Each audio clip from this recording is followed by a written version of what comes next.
આપ સર્વોને હેતપૂર્વક જય શ્રી સ્વામિનારાયણ। આજની સત્સંગ કથા વાર્તા નિજ મંદિર સાવરકુંડલા સ્વામી શ્રી રૂગનાથ ચરણ દાસજી કૃત શ્રી હરિચરિત્ર ચિંતામણી ભાગ 2 સેવાથી ગુરુ પ્રસન્નતા। ત્યાગી જીવનમાં 3 બાબત ખાસ મહત્વની હોય છે। પ્રથમ તો ગુરુજનોની આજ્ઞા પ્રમાણે વર્તી એમના તો ત્યાગ આદિ આદેશો ઝીલી દરેક બાબતમાં એમની રુચિ શું છે તે બરાબર સમજી વિચારીને ગુરુની પ્રસન્નતા પ્રાપ્ત કરવી। બીજું, મર્યાદા પ્રમાણે દેહથી સત્સંગની સેવા કરવી। અને ત્રીજું, જીવનભર ધ્યાન ભજનનો અભ્યાસ કરવો। જે મુમુક્ષુ પુરુષો આ 3 બાબતો યથાર્થ રીતે લક્ષ્યમાં રાખે ને પોતાનું જીવન પ્રભુ પરાયણ બનાવે છે તે પોતાનું અને બીજાઓનું આત્યંતિક કલ્યાણ કરી શકે છે। ને જો એમ ન થઈ શકે તો ત્યાગી જીવન ઘણું બોજારૂપ નીવડે છે।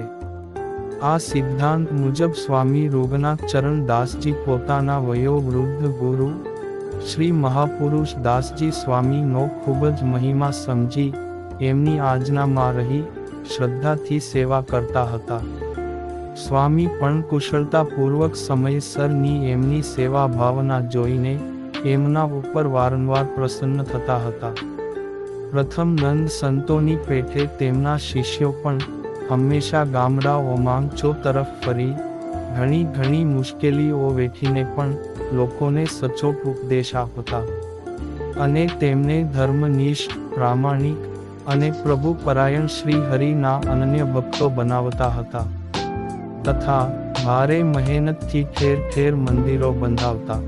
આ રીતે સ્વામી શ્રી મહાપુરુષ દાસજી પણ છેવટ સુધી સૌરાષ્ટ્રના ગામડાઓમાં જ હંમેશા ફર્યા કરતા હતા અને તેમાં ઘણા નવા મંદિરો પણ બનાવેલા। સગવડ વિનાના ગામડાઓમાં હંમેશા રહેવું અને શિયાળા ચોમાસાના કપરા દિવસોમાં પણ ગામથી દૂર નાહવા જવું। રાત્રિ દિવસ કથા વાર્તા કરવી તથા ઉત્તમ રીતે ઠાકોરજીનો થાળ બનાવી સૌ સંત હરિભક્તો સંતોષ પામે તેવી પ્રસાદ પાણીની હંમેશા ખંતથી વ્યવસ્થા કરવી। આ બધા મોક્ષદાયી સેવાના કાર્યો ઘણા જ કઠિન હોય છે પણ જે મોક્ષના ખરા ખપવાળા હોય એ જ નિસ્વાર્થપણે સાચી સેવા કરી શકે છે। શરીરની સુખ સગવડ ઈચ્છનાર માણસ આવી નિષ્કામ સેવા કરી શકતો નથી। સ્વામી રૂગનાથ ચરણ દાસજીએ 11 વર્ષ સુધી પોતાના ગુરુની સાથે રહી આ બધી સેવાઓ ઘણા જ પ્રેમ ભાવથી કરેલી। તેથી તેમના ઉપર સ્વામી શ્રી મહાપુરુષ દાસજી ખૂબ જ રાજી થતા હતા।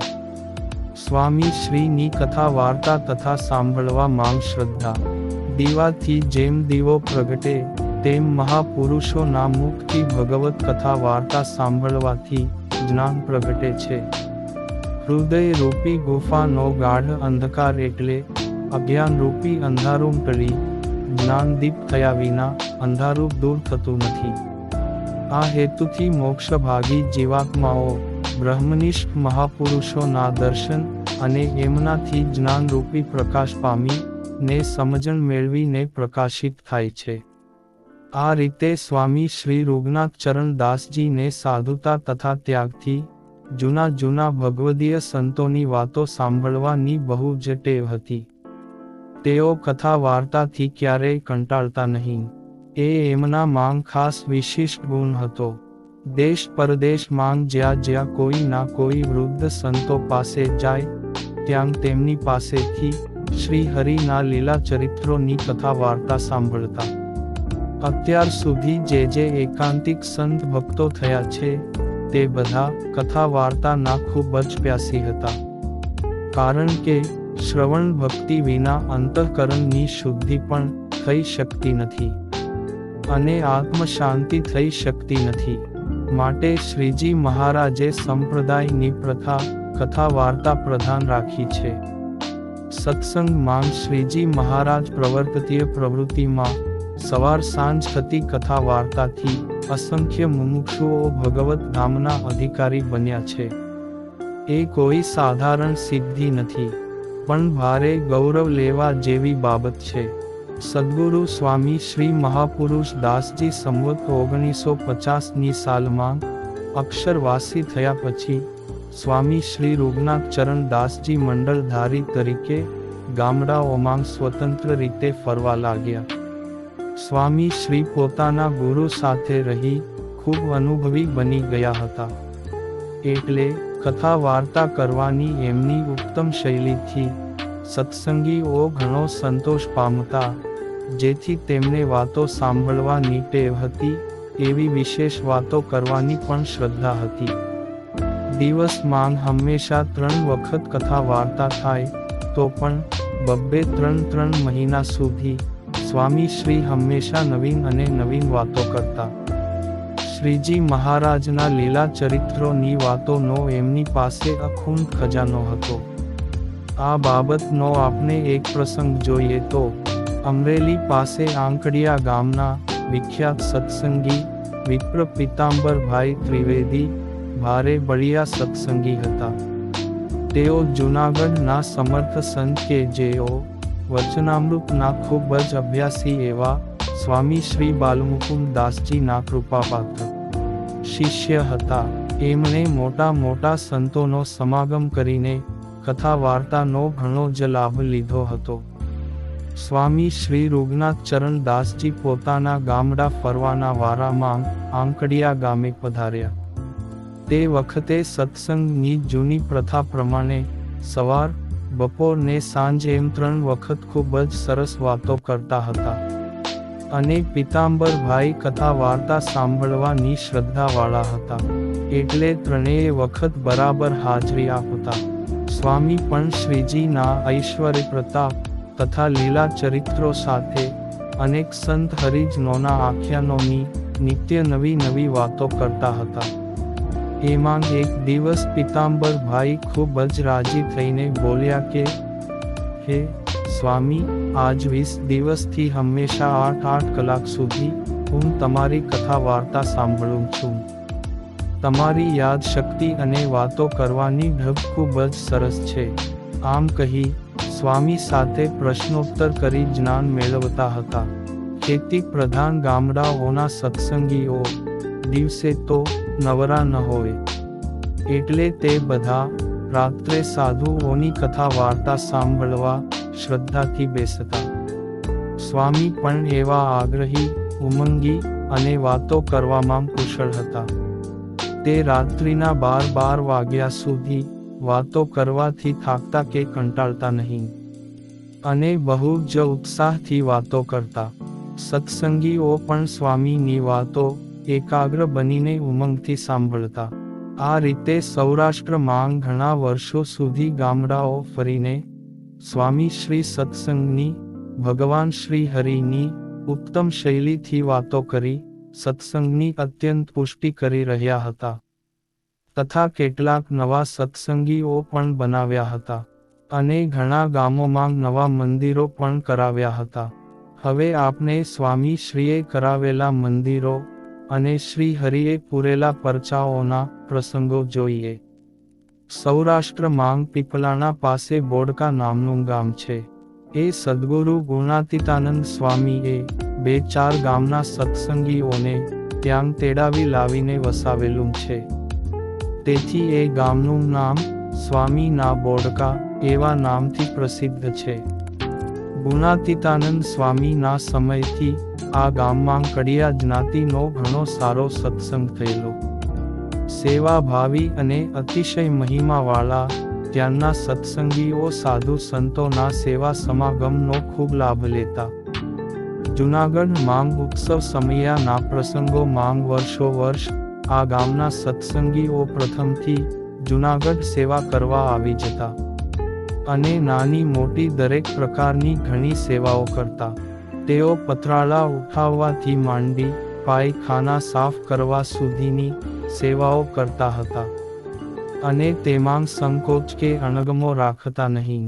સમયામાં હજારો માણસો આવ્યા હોય છતાં દરેકને ઉતારા, ચોક અને મંદિરમાં કોઈ પણ ખૂણે ખાચરે કચરો, અગર તો ગંદકી ન થાય તેની પણ વિશેષ કાળજી રાખતા હતા.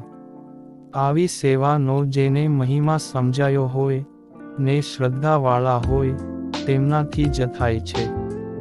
માણાવદરના મુસ્લિમ રાજા ગજેફર ખાન અને તેમના પુત્ર કમાલદીન ખાનને સદ્ગુરુ શ્રી ગુણાતીતાનંદ સ્વામીને વિશે ખૂબ જ સદભાવ હતો. એટલે તેમણે પોતાના 24 ગામડાઓમાં જૂનાગઢ મંદિરને માણું માપવું, એટલે કે 24 ગામના ખેડૂતોને ત્યાં થતી અનાજની આવકમાંથી એક માણું અનાજ જૂનાગઢ મંદિરને આપે એવો રાજ્ય તરફથી ફરજિયાત હુકમ કરેલો હતો. તેનો અમલ કેટલાક વર્ષો સુધી થયો, પણ તેમાં ઘણી મુશ્કેલીઓ પડવાથી તેના બદલામાં બોડકા ગામમાં 200 વીઘા જમીન આપી હતી. તેમ તેની ઉપજનો ચોથો ભાગ જૂનાગઢ મંદિરને ઘણા વર્ષો સુધી મળતો હતો. આ પ્રમાણે અનેક રીતે બોડકાના સત્સંગીઓની સેવા જૂનાગઢ મંદિર પ્રત્યે રહી હતી. સ્વામી રૂગનાથ ચરણ દાસજી પોતાના ગામડા ફરવાના વારામાં ચોમાસાના સમય દરમિયાન બોડકા ગામે પધાર્યા. ત્યાં પહેલેથી જ ધૂળિયું મંદિર હતું. તેમાં ઉતારો કર્યો. ગામડાના લોકો શ્રાવણ ભાદરવા માસમાં સાવ નવરા હોય છે. તેથી સ્વામી પધાર્યા એટલે સૌ સત્સંગીઓ રાજી થયા અને કથા વાર્તાનો ખૂબ લાભ લેવા લાગ્યા. નાના મોટા સૌ કોઈ દિવસમાં 3 વખત સ્વામીની વાતો સાંભળતા. સ્વામી 1.5 માસ સુધી ત્યાં રહ્યા અને સ્વામીશ્રીની વાતોથી દરેકને સત્સંગનો એવો રંગ ચડી ગયો કે અહીં આ ધૂળિયું મંદિર પાડીને પાકું મોટું મંદિર આ જ વર્ષમાં બનાવવું એવો નિર્ણય લીધો. પછી સ્વામીએ ત્યાં રહીને ઘણી મહેનત લઈ નવેસરથી પાકું મંદિર કરાવ્યું. મંદિરની સેવામાં દરેક સત્સંગીઓ રાત દિવસ ખડે પગે રહીને સેવા કરેલી. આવી સૌની સેવા ભાવના જોઈને સ્વામી બધા ઉપર ખૂબ રાજી થયા હતા અને સ્વામી શ્રીના આશીર્વાદથી ઘણા સત્સંગીઓ વ્યવહારે પણ સુખી થયા હતા અને કેટલાયની કઠિન મુશ્કેલીઓ પણ સ્વામી શ્રીએ દૂર કરી હતી. ભગાભાઈ પરમારનો પ્રસંગ. બોડકા માંગ ભગાભાઈ પરમાર એક આગેવાન વૃદ્ધ સત્સંગી હતા. એમણે સ્વામી શ્રીને કહ્યું કે સ્વામી, તમે મંદિરનું કામ પૂરું કર્યું. ઓસરી માંગ પાકો ધાબો પણ આજ થઈ જશે. મારો સંકલ્પ પૂરો થઈ ગયો. હવે મને ધામમાં મોકલી આપો.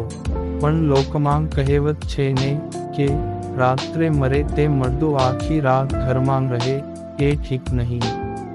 માટે મારા ઉપર દયા કરી મને સવાર માંગ ચડતા પોરે ધામમાં મોકલી દેજો.